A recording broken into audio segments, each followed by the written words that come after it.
Okay, so now let's talk about how to report correlation coefficient.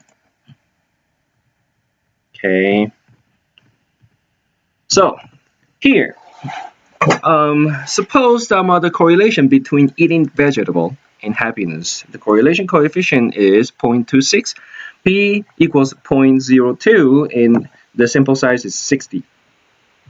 All right. The first thing you want to see, you see I highlight here. This is a p-value. The first thing you see is right here. If p-value is less than 0.05, that means what? It's significant, right? So the decision, the report will be like this. The correlation is significant. And then you need to write like this, okay? And this little r is italic. And then this is parenthesis, and there's no space between it. And then this is reported a minus 2, okay? So 60 minus 2 is 58. This is critical value. Equals 0.26, yeah? And then p equals 0.02. Right, so that's the report. But then you also need to interpret the data, okay? And then to interpret data, you need to see the R value. Is it positive or negative, right? Now, in this case, it's positive. Positive means they're moving at the same direction. That means this eating vegetable is one variable, and happiness is the other variable, and they are moving at the same direction. So that means interpretation is that the more people eat vegetable, the happier they become. Okay, or words to that effect.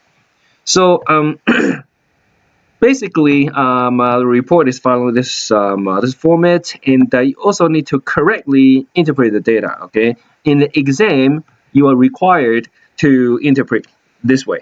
You need to specify when one goes up, the other one goes up or down. Okay, anything less than that will not get full credit.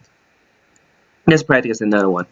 So if the correlation between liking dogs and IQ scores, correlation is 0.19, p equals 0.26, and it's 60. Now the first thing, of course, we see p-value. Now it's more than 0.05, so it's not. What is the decision? It's not significant. So report is this: the correlation is not significant. And R58 equals 0.19, P equals 0.26. And how do you interpret the data? It's very easy. You just say there's no significant relationship between liking dogs and IQ scores. Because it's not significant anymore.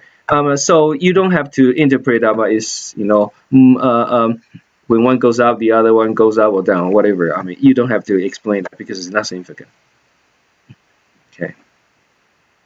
All right. Number 3.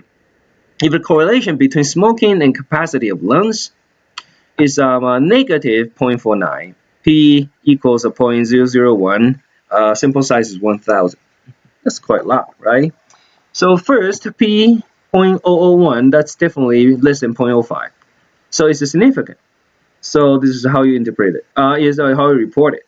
The correlation is significant, or 99A equals negative 0.49, p equals 0.001. And how to interpret the data? Okay, is it negative correlation? So when one goes up, the other one goes down. So we need to say the more people smoke, the less their lungs capacity becomes. Right? So that.